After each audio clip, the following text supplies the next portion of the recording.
Don't जज a book by its cover, ये कहावत तो हमने इंग्लिश में बहुत सुनी होगी, पर फिर भी हम वही गलतियां बार बार कर देते हैं। और यही ऐसी कुछ गलतियां हमने की है IBC model from Bada business को समझने के लिए। क्या आपको भी लगता है कि आईबीसी मॉडल एक एमएलएम स्कीम है?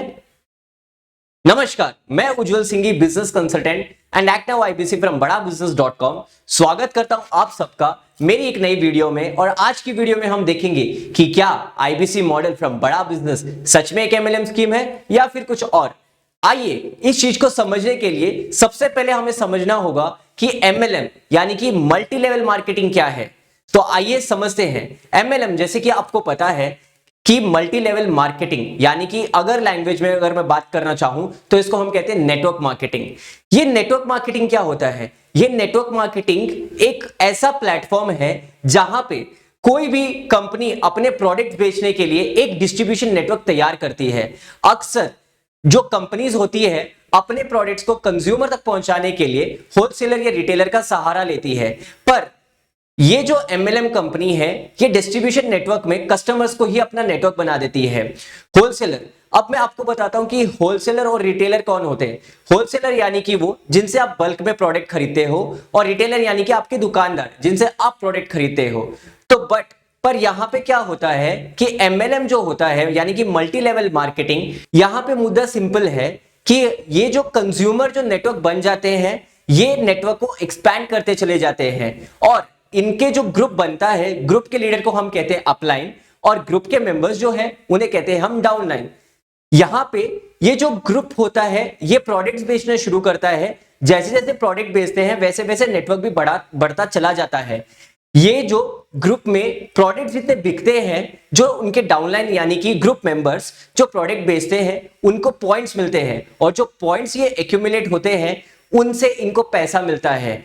और जो पूरे ग्रुप के पॉइंट्स होते हैं वो जो सबसे ज्यादा पॉइंट्स मिल जाता है वो अपलाइन को मिल जाता है यानी कि ग्रुप लीडर को।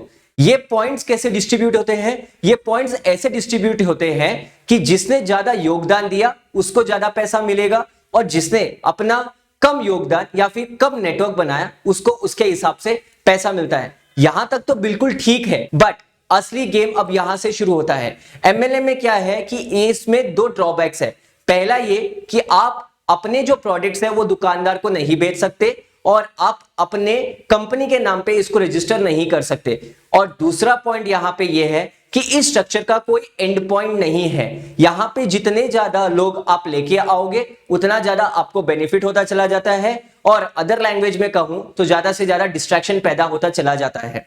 ये आज हमारे लिए बहुत ही समझने वाली बात है, और ये हमारा एक इंडिया का बोल सकते हैं कि दुर्व्यवस्था हो गई है एमएलएम यानी कि नेटवर्क मार्केटिंग, जो इतना डिस्ट्रैक्शन पैदा करता चला जा रहा है। क्योंकि यहां पे हम देखते हैं कि जो भी लोग आते हैं उनमें से सिर्फ 5% लोग हैं वो सक्सेसफुल हो पाते हैं, बाकी के 95% तो सिर्फ फैसिनेशन की वजह से वहीं पे रह जाते हैं। क्योंकि जब ये 95% लोग 5% में आते हैं तो बाकी के 95% भी लोग और को लेके आते हैं, और वहीं पे इनका रेशियो कांस्टेंट हो जाता है। तो यहां पे कंप्लीट यहां पे सक्सेसफुल लोग नहीं हो पाते हैं, और एंड ऑफ द डे अपना पैसा, अपना एनर्जी और अपना टाइम वेस्ट कर लेते हैं। तो ये है एमएलएम।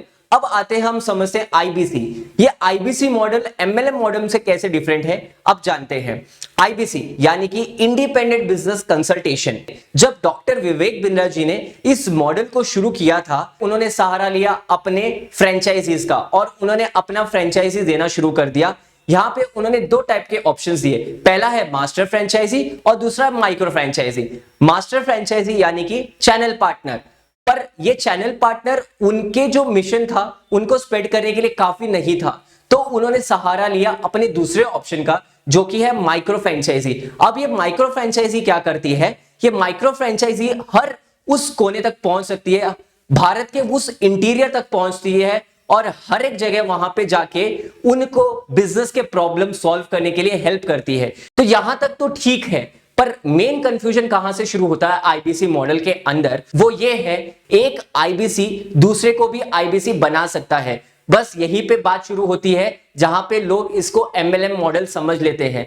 पर हमें यह जरूरत समझना होगा कि एमएलएम में ये एक ड्रॉबैक है जहां पे वो कहीं पे भी जाके अपने माल को नहीं बेच सकते, या फिर अपना शॉप के नाम पे या अपने बिजनेस के नाम पे खुद को रजिस्टर नहीं कर सकते, इंडिविजुअल के नाम पे रजिस्टर करना होता है। पर आईबीसी को ये चीज नहीं है। एक आईबीसी कहीं से भी अपना बिजनेस को शुरू कर सकता है, किसी नाम पे भी रजिस्टर करके अपने करियर की जर्नी को शुरू कर सकता है। और यहां तक एमएलएम में ऐसा कोई हैंड होल्डिंग सपोर्ट नहीं मिलता। बट वहीं पे डॉक्टर विवेक बिंद्रा सर का यह मानना है कि भारत को समृद्ध बनाना, और भारत को समृद्ध बनाने के लिए जो भी एक आईबीसी को सपोर्ट चाहिए उनको वो सपोर्ट विवेक सर ने प्रोवाइड किया है। क्या आप जानना चाहते हैं कि वो कौन से सपोर्ट है जो एक आईबीसी को मिलते हैं? वो है कि हमें यहां पे सपोर्ट मिलता है चैनल पार्टनर का, हमें यहां पे सपोर्ट मिलता है रीजनल मैनेजर्स का, हमें यहां पे सपोर्ट मिलता है रीजनल ट्रेनिंग मैनेजर्स का, लर्निंग सारथी, कंसल्टिंग सारथी, कंज्यूमर सारथी, सीआरएम, और न जाने क्या क्या डॉक्टर विवेक बिंद्रा जी लेके आने वाले एक आईबीसी को सेल्फ डिपेंडेंट बनाने के लिए और आत्मनिर्भर भारत के सपने को पूरा करने के लिए।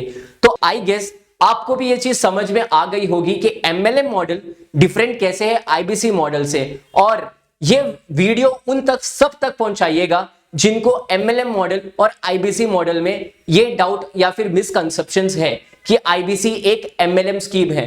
क्योंकि आईबीसी एक एमएलएम स्कीम नहीं, आईबीसी एक मिशन है भारत को समृद्ध बनाने का, भारत को सुपर पावर बनाने का, ज्यादा से ज्यादा एंटरप्रेन्योर्स और एंटरप्रेन्योर्स बनाने का, ताकि हमारा भारत आने वाले टाइम में सेल्फ इंडिपेंडेंट भारत बन सके। Be the change, make the change happen. Distraction से दुनिया नहीं बदलने वाली है, डायरेक्शन से दुनिया बदलने वाली है। तो आशा करता हूं इस वीडियो में आपको वो पूरी चीजें क्लियर हुई होगी कि एमएल एक मल्टी लेवल मार्केटिंग से आईबीसी मॉडल कैसे डिफरेंट है। तो इस वीडियो को हर उस बंदे तक शेयर करिएगा। मुझे ध्यानपूर्वक सुनने के लिए आपका बहुत तहे दिल से धन्यवाद। जय हिंद, वंदे मातरम। आइए बदलते हैं भारत को एक साथ।